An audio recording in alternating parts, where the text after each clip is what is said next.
Happy Project for Awesome. I'm glad it's here. Heads up, this video discusses racism and incarceration. Back in 2019, I made my first P4A video for the Prison Book Program, a nonprofit based in Quincy, Massachusetts that distributes free books to incarcerated people all across the United States. PBP has long been a favorite organization of mine, and I'm beyond thrilled that Nerdfighteria voted for them to receive P4A funds that year and every year since. With all the chaos happening right now, it can be hard to think that prisons in particular matter. That's by design.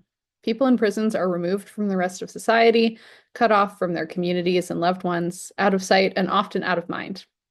But I find that by focusing on the most marginalized, vulnerable people in our social order, we can learn a lot from them about the systems we're living under and about ourselves and each other.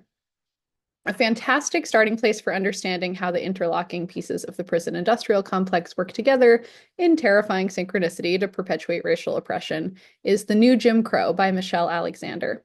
It's an important read with evidence laid out clearly, effectively, and inarguably in an accessible and impassioned prose style. Everyone should read it. A more recent book that I can't stop thinking about that provides an eye-opening look into the same issues is Tip of the Spear: Black Radicalism, Prison Repression, and the Long Attica Revolt by Orasanmi Burton. While the writing is more academic, I can't stress enough how valuable this book has been in thinking not only about prisons and their relationship to racial injustice, but in inviting readers to open our minds to alternate modes of thinking about history and envisioning the future. There is a lot we can learn from here about imagining a more just society in the face of nearly incomprehensible repression.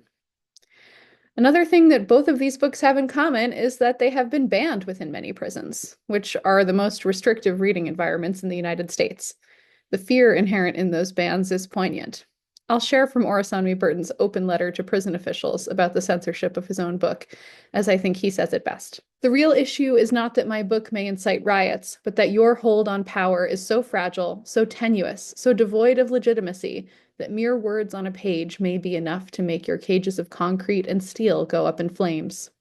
Given this reality, you are right to censor my book. But I want to let you in on something. The thesis of Tip of the Spear was not invented in a library. To the contrary, it was developed through archival and oral history methods that center the consciousness of imprisoned Black revolutionaries like Martin Sostre, George Jackson, the Attica brothers, and many others. The text is an act of radical recovery that stitches together previously discredited and imprisoned formations of knowledge and reads them against official narratives. This means that while most of the people in your cages may not be privy to all of the history the book lays out, they will certainly be familiar with the notion that prisons are a domain of war, because this is something I learned from them. The prison book program is a mode by which at least some books may enter these cages, for the same reasons that any of us benefit from books, as a way of recognizing yourself in another's story, of getting inspired, and creating connection. Last year, PBP mailed nearly 70,000 books to almost 20,000 people. They walk the fine line of following prison rules while tailoring their book choices to each individual's specific needs and interests.